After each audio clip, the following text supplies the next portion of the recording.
सबसे पहले कुछ चीजें जो आपको अभी हमारे कि इसमें एक शब्द लिखा है बुद्धिस्ट पर्सनल लॉ का मामला 5 से विचाराधीन है, तो शायद इसमें 5।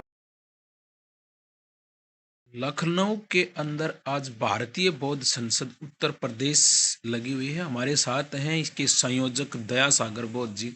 जी बौद्ध साहब, आज ये जो संसद लगाई है इसका क्या देखिए, हम इस बौद्ध समाज को चलाने के लिए बहुत प्रकार से बातें कर रहे हैं, तो उसमें हालांकि बहुत सारी संस्थाएं बौद्ध समाज को बनाने या भगवान बुद्ध के विचारों को फैलाने के लिए काम कर रहे हैं।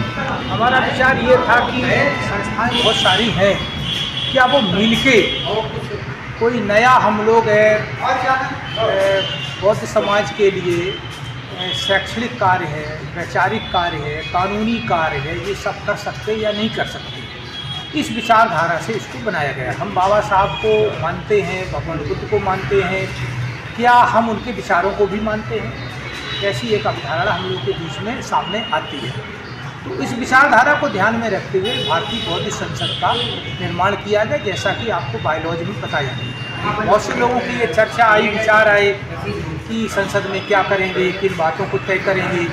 तो इसमें हम लोगों ने 5 विषय जो हमारे समाज को, हमारे दर्शन को बनाने के लिए आवश्यक हैं, उनमें से एक ये है कि हमारे ग्रस्त जो बहुत सारे हैं, अलग अलग क्षेत्रों में, अलग अलग ज़िले में, अलग अलग राज्यों में निवासित करते हैं, तो उनके लिए एक चर्या कैसी हो, एक प्रकार की आचार विचार कैसे हो हमारे। कोई कैसे विवाह शादी का कस्टम है, या मृत्यु का कस्टम है, या दैनिक जीवन में उठने बैठने का कस्टम है, रिवाज है, तो एक समरूप कैसे हो सकते हैं। तो हमने सोचा कि पूरे भारत के लोगों को तो हम बहुत जल्दी इकट्ठा नहीं कर सकते, लेकिन कम से कम उत्तर प्रदेश के लोगों को इकट्ठा कर सकते हैं। तो इसलिए उत्तर प्रदेश का नाम दिया गया है। हालांकि हम अन्य स्टेट के लोगों को, राज्य के लोगों को भी इसमें एक अतिथि के रूप में समय समय पर करते हैं, कुछ लोग इसमें भागीदारी भी करते हैं।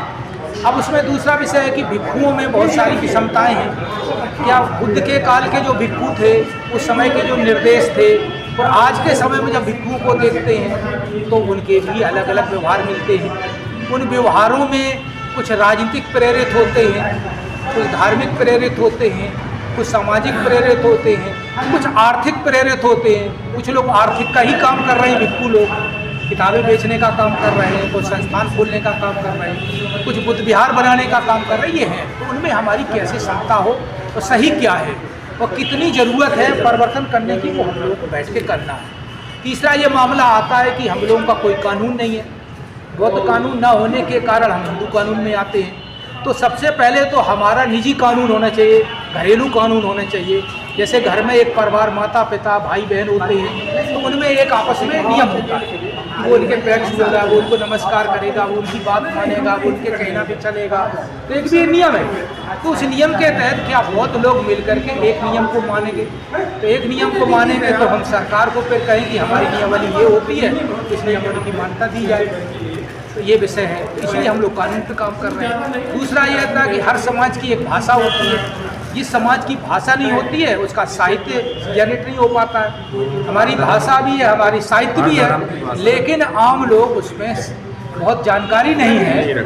इसलिए जानकारी बढ़ाने के लिए हम पाली भाषा के विकास के लिए काम कर रहे हैं। पाली भाषा के विकास का काम होगा तो उसकी संस्कृति का भी विकास होगा, उसके साहित्यों का भी विकास होगा, उसके आने वाली पीढ़ी का भी विकास होगा। ऐसा हमारा विचार है। तीसरा ये हमारी 5वीं जो समस्या ये है कि बौद्धों में बहुत सारे मत हैं, बहुत सारी बिरादरी हैं, बहुत सारे अलग अलग वर्ग हैं। तो उन वर्गों को कैसे एक किया जा सकते हैं, उनका संरक्षण कैसे कर सकते हैं, उनको ठीक से संभाल कैसे सकते हैं। तो इसके भी हम लोगों की आगे ये चर्चाएं चलती रहेंगी। ऐसा हमारा विषय। ठीक है सर, धन्यवाद। मनुष्य पे हमला नहीं करता है। मनुष्य जब उसके अधिकार क्षेत्र में हमला करता है तब वो करता है।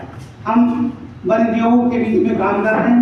हमारे आदरणीय नंद जी हमारा बीच में बहुत सहयोग करते हैं, और इन्होंने अपने माँ से भी मुझे जोड़ा है, और राष्ट्रीय स्तर पर वहाँ पर भी हम सहयोग दे पा रहे हैं।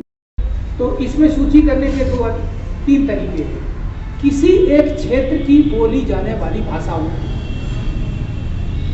किसी एक समाज की बोली जाने वाली भाषा हो, किसी एक साहित्य की प्रमुख भाषा हो तो ऊपर की दो बातें आप पे लागू नहीं होती हैं।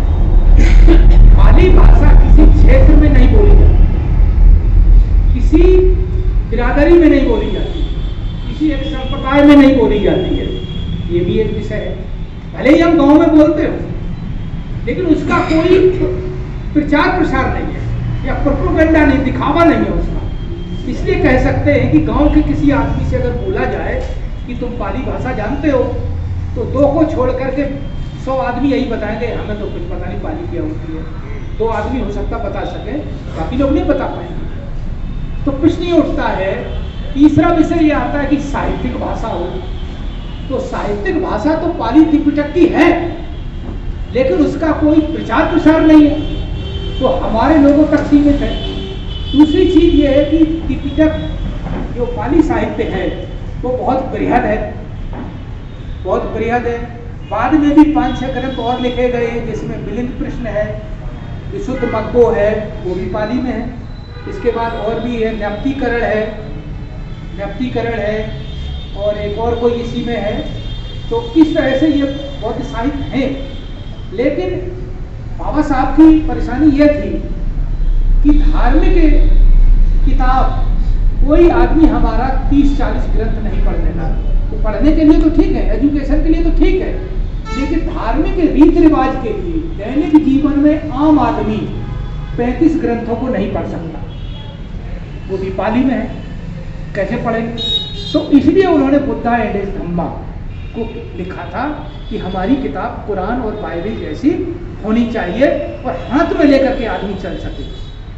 तो सम्मा सम्बुद्धस्स नमो